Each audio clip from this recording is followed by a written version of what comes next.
আসসালামু আলাইকুম, আমি আকরাম হোসেন। আজকের ভিডিওতে আমরা গুচ্ছ পদ্ধতি পরীক্ষায় কিভাবে ম্যাথে ভালো করা যায় এই বিষয় নিয়ে আলোচনা করব। সো তোমরা যাদের বাংলা আর ইংলিশে প্রিপারেশন নাই, যারা চিন্তা করছো যে ম্যাথ তুমি দাগাবা, সো তোমাদের জন্য 25টা ম্যাথ আসে।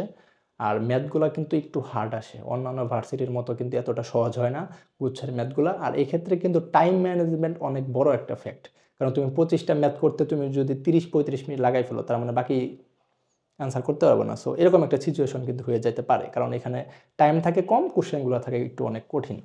সো ম্যাথে ভালো করতে গেলে আমি তোমার মেইনলি 3টা স্টেপ ফলো করতে বলবো।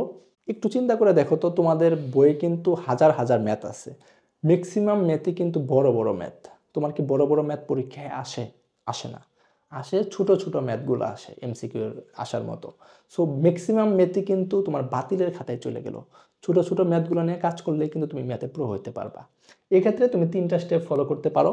সো প্রথম স্টেপটা হলো চ্যাপ্টার ভিত্তিক অনেকগুলো শর্টকাট, যেমন বিপরীত ম্যাট্রিক্সের শর্টকাট, লিমিটের শর্টকাট, প্রত্যেকটা চ্যাপ্টারেরই কিছু দেখবা শর্টকাট দেওয়া আছে। এই শর্টকাটগুলো না জানলে কিন্তু তুমি ম্যাথে ভালো করতে পারবা না। সো প্রথম কাজ হলো চ্যাপ্টার ওয়াইজ শর্টকাটগুলো তুমি ফাইন্ড আউট করো, সবগুলো সূত্র এক জায়গায় লেখো, তারপর এই শর্টকাটগুলো ম্যাথে অ্যাপ্লাই করো।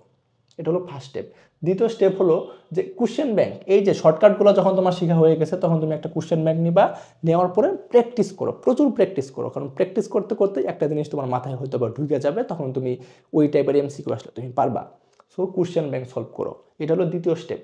উপরের 2টা স্টেপ ফলো করার পর তোমার যদি হাতে টাইম থাকে, তাহলে তুমি 3 নাম্বার স্টেপটা ফলো করবা, কারণ 3 নাম্বার স্টেপটা তোমার ভিত্তিটা আরও মজবুত করবে। 3 নাম্বার স্টেপটা হলো মূল বইয়ের তুমি সলিউশন বই নিবা, মূল বই না, মূল বইয়ের সলিউশন নিবা, বড় বড় ম্যাথগুলা সলভ দেখবা, চোখের দেখা, নট হাতে কলমে করা, চোখের দেখায় তুমি একটা বড় বড় ম্যাথে ছোট ছোট সূত্রগুলা, এই সূত্রগুলা কিভাবে অ্যাপ্লাই হয় এই জিনিসটা দেখলে কি হবে, যে বড় বড় ম্যাথের ভিশনটা ক্লিয়ার হয়ে যাবে, সূত্র ইউজের ভিশনগুলো ক্লিয়ার হয়ে যাবে। এই যে জিনিসটা তোমার ম্যাথে কনফিডেন্ট আনতে হেল্প করবে।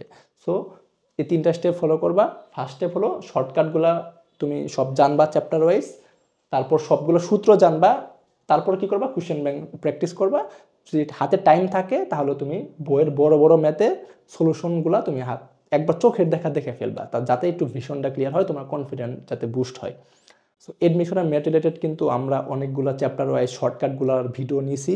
সো তোমরা চাইলে প্লেলিস্টটা দেখে আসতে পারো, এখানে আমরা একদম তোমাদের টাইম ওয়েস্ট না করে কীভাবে ম্যাথের প্রিপারেশন নেওয়া যায় প্রচুর প্র্যাকটিস করে দেখাইছি, তোমরা চাইলে দেখে আসতে পারো। সো আজকের ভিডিওটা এই পর্যন্তই থাকুক, দেখাবো অন্য কোনো ভিডিওতে। আসসালামু আলাইকুম। Like, comment, share, subscribe and click the bell icon to get more videos.